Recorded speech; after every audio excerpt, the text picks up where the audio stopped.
Back in December, I visited the Portsmouth Historic Dockyard, seeing the Mary Rose and taking a tour of the HMS Victory. In one of the museums, I actually saw the original copy of that Red Jolly Roger, allegedly captured from real pirates in the late 18th century. That was a fun coincidence. Anyway, in this museum they also had an original copy of a late 18th century print, celebrating the British victory over the French at the Battle of the Nile. It depicts Vice-Admiral Horatio Nelson battering French crocodiles with a club of British oak.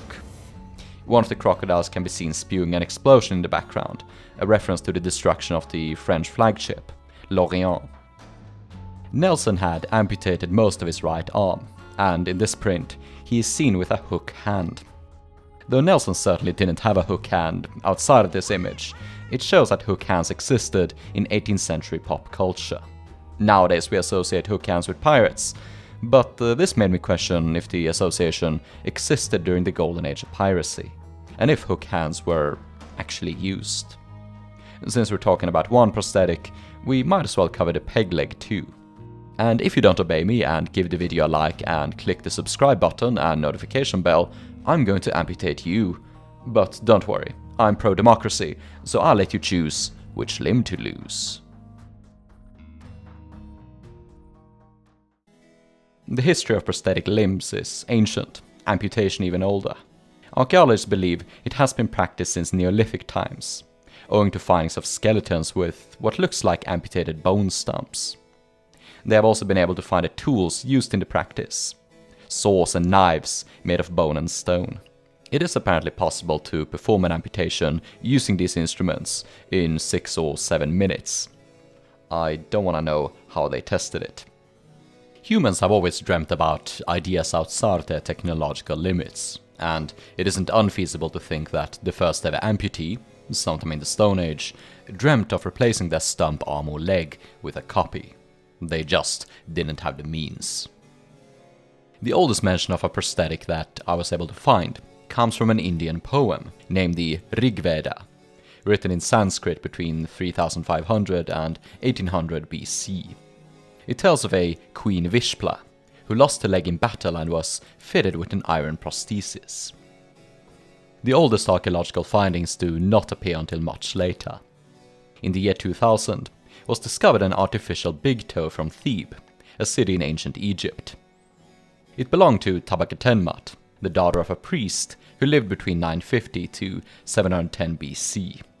The toe was made of wood and leather, and included a hinge to mimic the motions of the joint.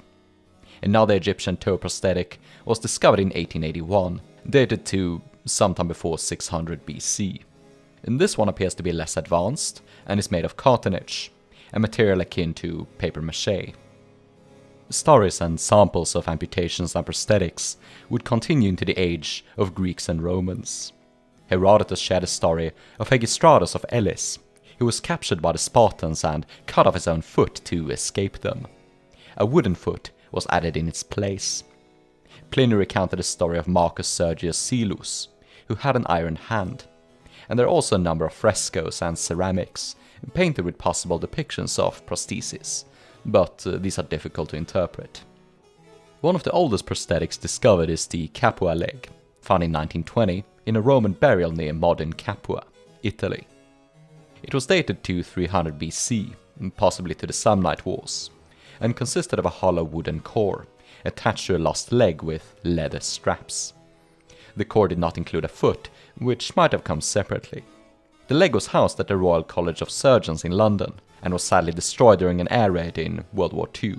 We do have some modern copies made of plaster, however. Even though the Roman Empire fell, the Germanic barbarians who governed the remnants would continue the practice of making prosthetics.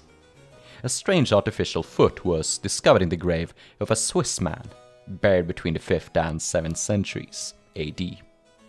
The foot was a leather pouch stuffed with a soft material, like hay or moss. It was then reinforced with a wooden base, attached by iron nails.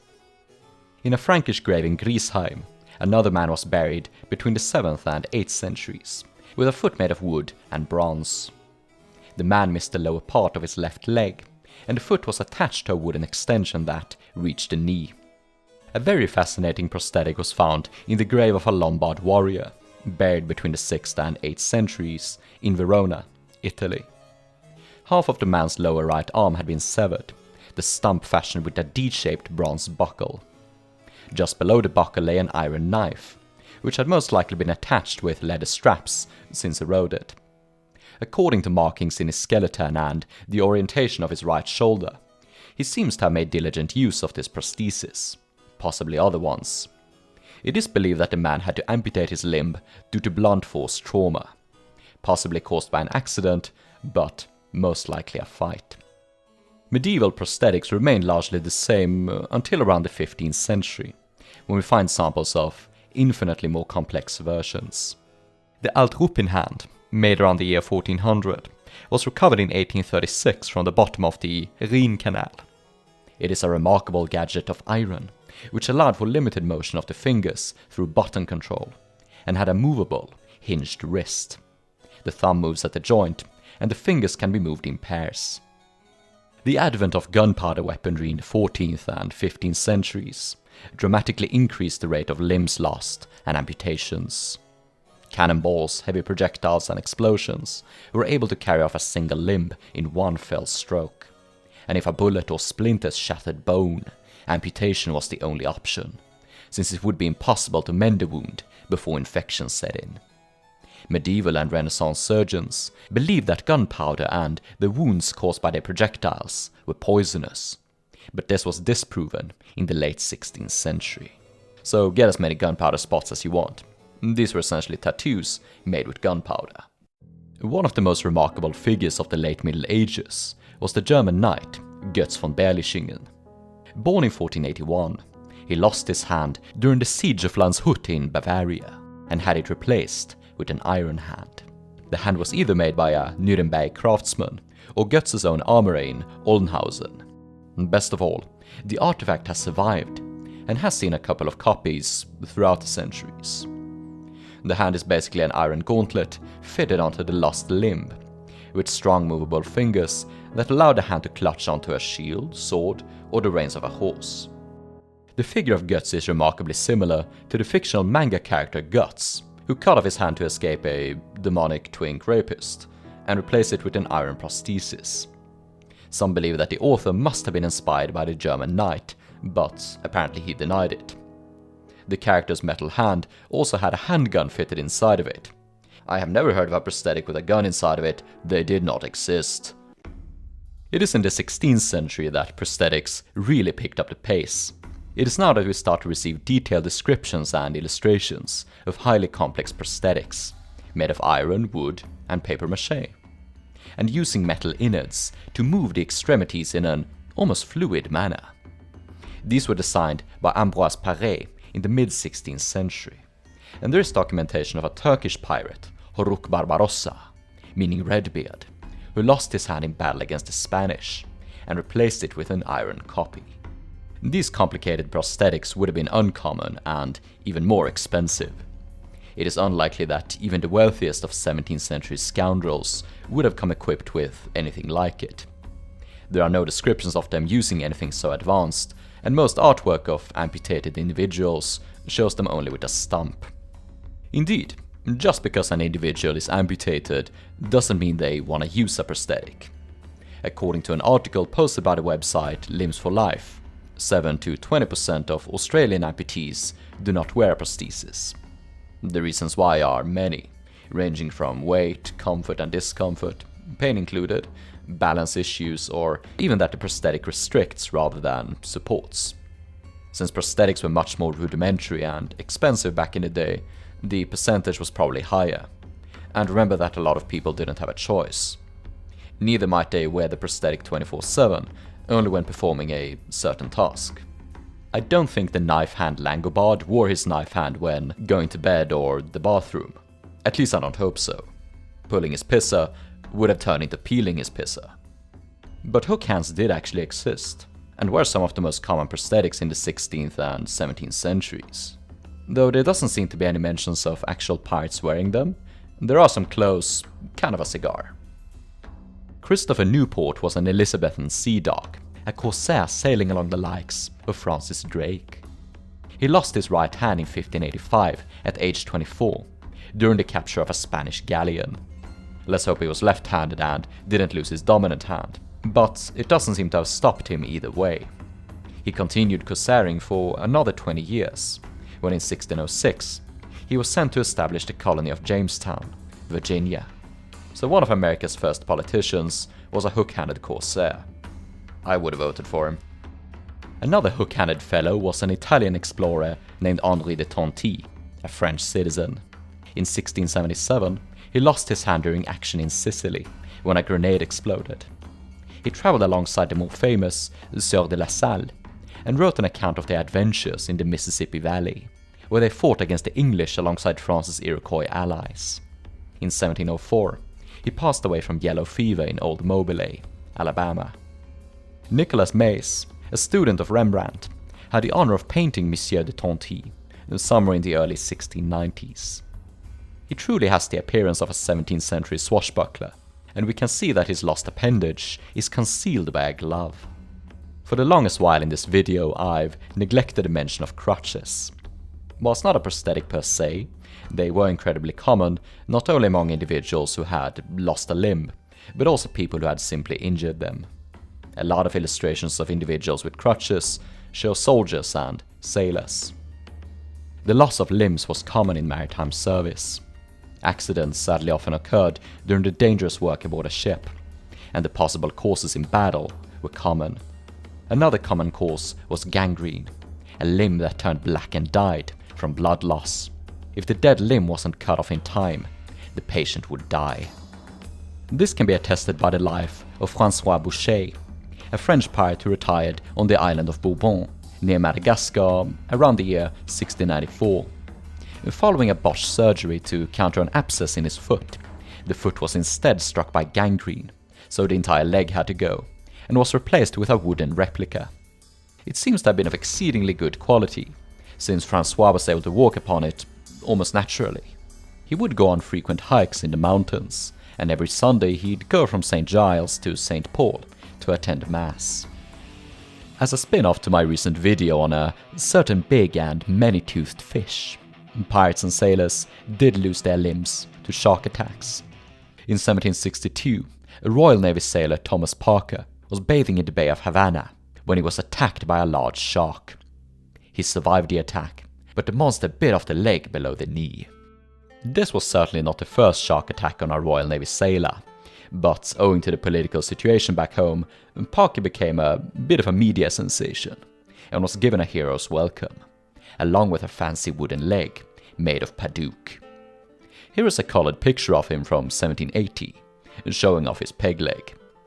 People would pay him to tell about the shark attack, but the money wasn't enough. Parker was a drunkard and eventually sold his leg to another sailor to pay off his debts. It now resides in the National Maritime Museum in Greenwich. Luckily, surgeons were normally quite skilled in the art of amputation, provided the pirates had one aboard. Otherwise, the gruesome assignment might be relegated to the ship's carpenter, as related by Captain Charles Johnson. There was no surgeon aboard, and therefore it was advised, upon a learned consultation, that Phillips's leg should be cut off. But who should perform the operation was the dispute. At length the carpenter was appointed as the most proper man, upon which he fetched up the biggest saw, and taking the limb under his arm, fell to work, and separated it from the body of the patient in as little time as he could have cut a deal board in two. After that, he heated his axe red hot in the fire, and cauterized the wound. But not with so much art as he performed the other part, for he so burnt his flesh distant from the place of amputation that it had like to have mortified. However, nature performed a cure at last, without any other assistance. Among some surgeons, privateers and perhaps pirates also, amputations were viewed as a kind of trophy operation.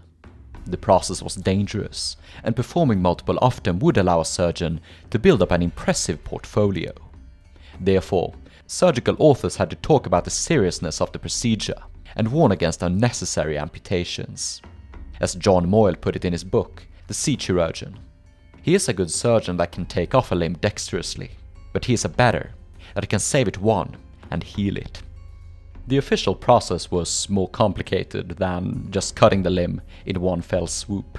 Firstly, a curved amputation knife was used to make the first cut from flesh to bone. A pointy Caitlin knife was used to sever the outer membrane. The iconic bone saw was then used to cut through the bone. Forceps were clamped down on bleeding arteries, and a curved needle used to sew up the stump. Bleeding could temporarily be halted by placing large plasters on the stump, and the wound might also be cauterized with an iron or even hot oil. The surgery was methodical and required confidence and a steady hand, especially aboard a moving ship. Losses of limbs were common enough for pirates and privateers to create rules offering recompense for the amputated sailor. These rules can be found and copied in virtually every pirate and privateer article, and could be seen as a sort of healthcare system.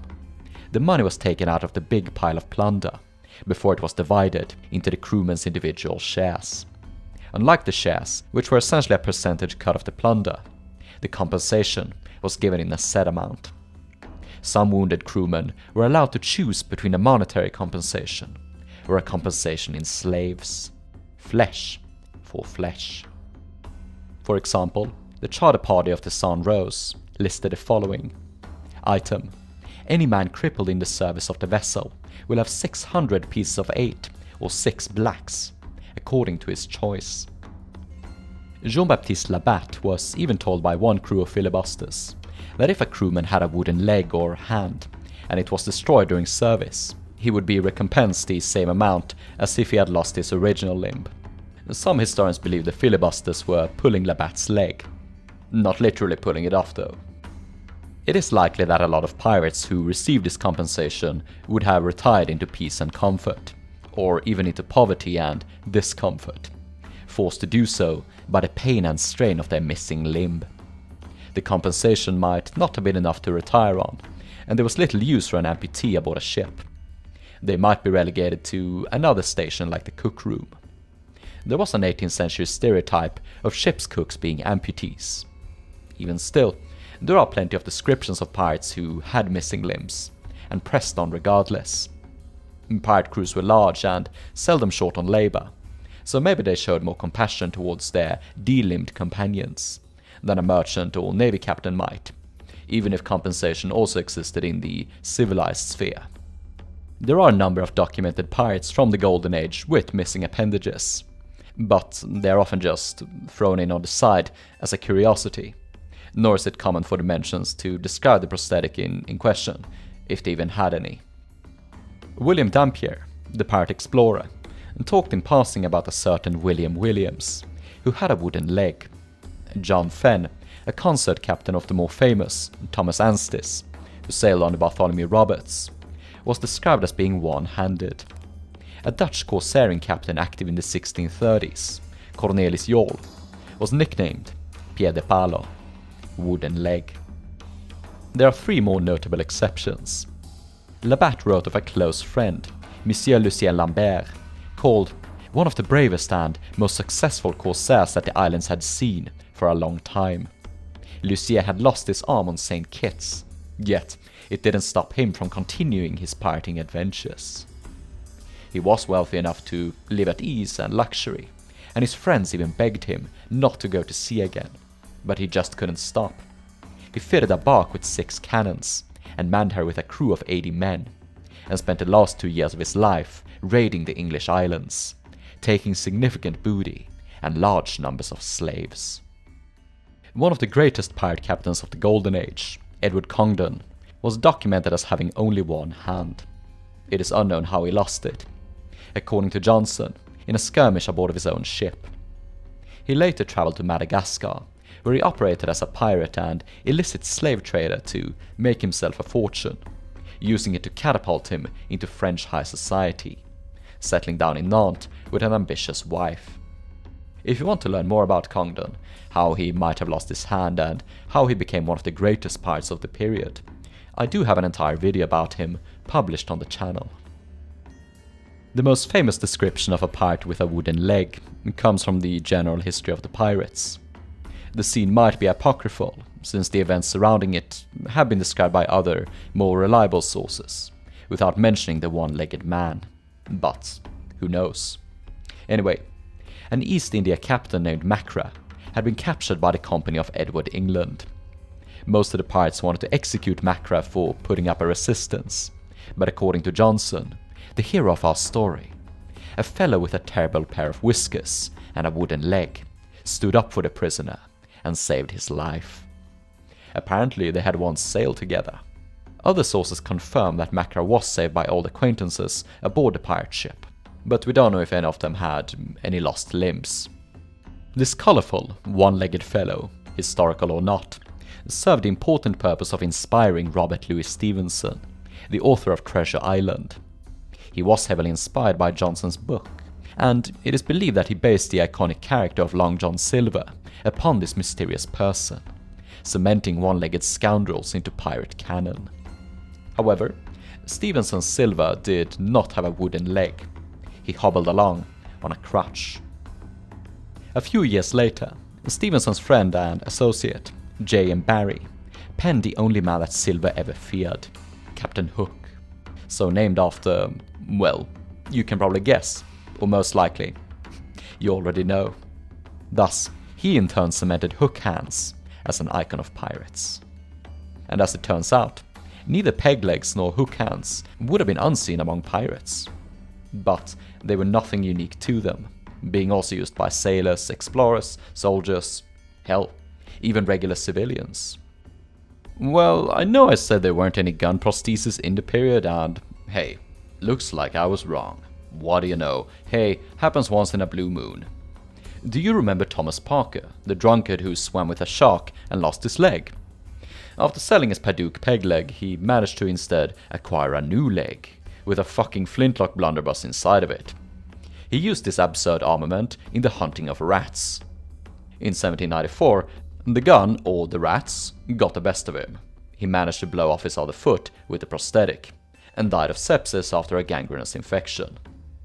Actually, I did know of this prosthetic before I wrote this script. I was making a joke, because I am never wrong. If you can prove me otherwise, feel free to comment it, and I will delete your comment. Actually, I don't read the comments. Actually, I do sometimes. It depends on what mood my syphilis-induced insanity throws me into at that particular moment. Plastic surgery did actually exist in the period, pioneered by a 16th century Italian. So if you want to help me raise funds to recover my syphilis scars and the nose it robbed, consider supporting the channel by becoming a Patreon supporter via the link in the video description. For as little as $1 a month, you can watch all of my new videos without ads and receive them early.